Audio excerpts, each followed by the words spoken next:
जितना भी जमीन है उस जमीन का मालिक कौन है? क्या सीओ साहब है? झारखंड सरकार है कि जमीन का मालिक है? पता है क्या जवाब दिया? मेरे कार्यालय में इस सवाल का कोई जवाब नहीं। फिर हमने डीसी को लगाया, बोले डीसी साहिबा आप बताइए, क्या हजारीबाग जिला के अंतर्गत जितनी भी जमीन है या जो संपदा है, क्या उसका मालिक झारखंड सरकार है? उसका मालिक आप है? कि जो जमीन को कोड़ा, जो जमीन को खना, जो खेत बनाया, जो टैक्स देता है, वो मालिक है? बोला मेरे पास भी कोई जवाब नहीं। तब फिर हम लोगों ने सुप्रीम कोर्ट लेकर गया था और सुप्रीम कोर्ट ने कहा था कि जमीन मालिक ही खनिज का मालिक है, सरकार नहीं।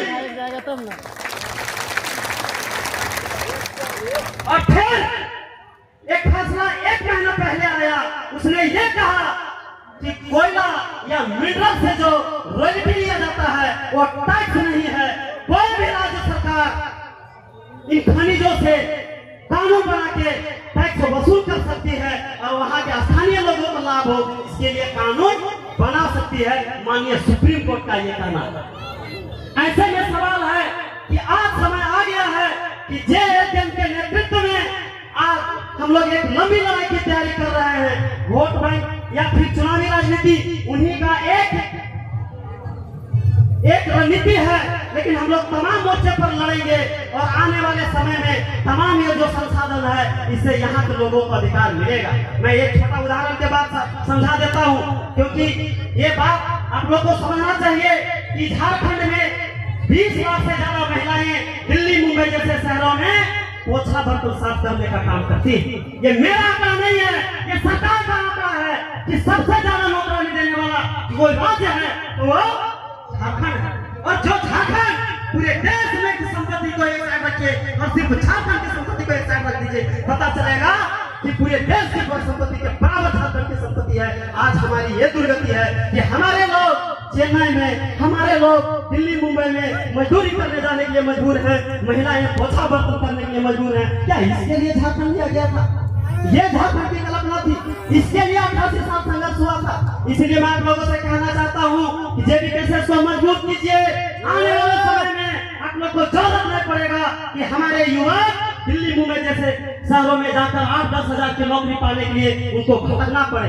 आप लोग को लगता होगा कि ये विकास पागल है, ये पता नहीं कैसे बात कर रहा है, लेकिन मैं जो बात कह रहा हूँ वो बात मैं संवैधानिक मूल्यों के आधार पर कह रहा हूँ, संवैधानिक नियमों के आधार पर कह रहा हूँ। लेकिन संविधान भी तब लागू नहीं होता है जब जनता उस पर चुप्पी साधती है।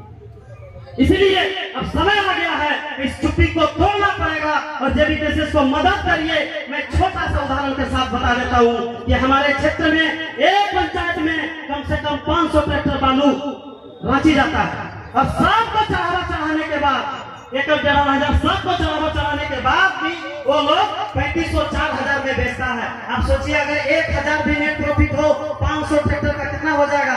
5 या 15 लाख, 30 दिन में कितना हो जाएगा? 15 या 4.5 करोड़। 4.5 करोड़ जिस पंचायत में पैसा आएगा, बांट दीजिए 500,000 से ज्यादा घर में होता है, कितना पैसा होगा? 10-10, 20-20 हजार रुपया हर सभी के घरों में जा सकता है अगर कानून लागू होता है।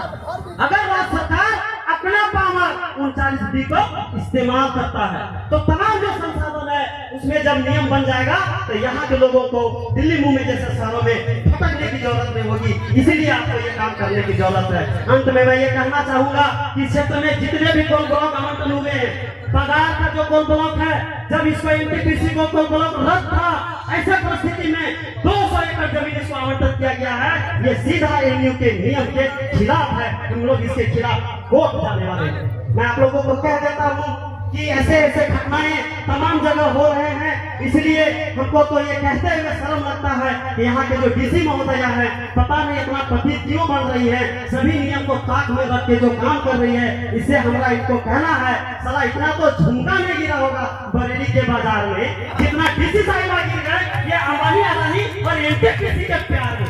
ये क्या प्यार है भाई? क्यों इसके खिलाफ आ रहे हैं? ये मेरा सवाल है। अगर जनता आंदोलन करता है तो उसको जांच बात भी करता है ना, तो उसको केस कर दिया जाता है। 12 बजे रात के जिस पर घायल होता है उसके घरों में पुलिस जाती है। लेकिन मैं पूछना चाहता हूँ, क्या पुलिस अपराधियों को पकड़ने के लिए इतना तत्पर रहता है क्या? नहीं। लेकिन जो आंदोलन करते हैं उसको फौजी केसों में फंसा के उसको परेशान। मैं पूछना चाहता हूँ कि आप लोग नौकर किसके हैं?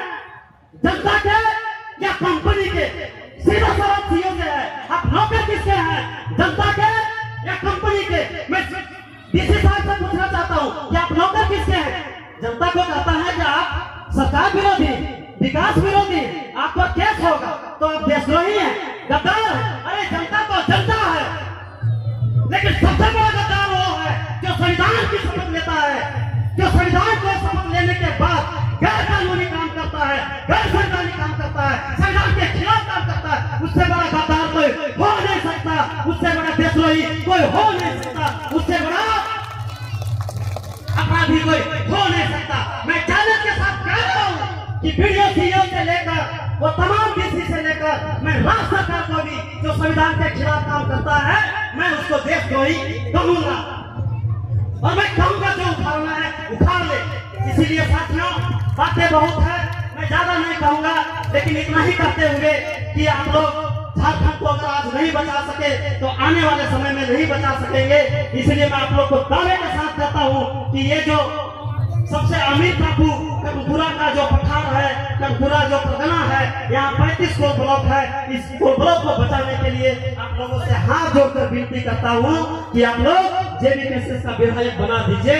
दावे के साथ इस लड़ाई को जीतेंगे। अगर इस लड़ाई को नहीं जीते, कसम मैं कहता हूँ आप लोगों को इन चीजों को ठीक नहीं करे तो आप लोग को दोबारा वोट मांगने नहीं आएंगे। ये दावे के साथ कहता हूँ, आप लोग को मुंह नहीं दिखाइए, लेकिन एक मौका आप दीजिए।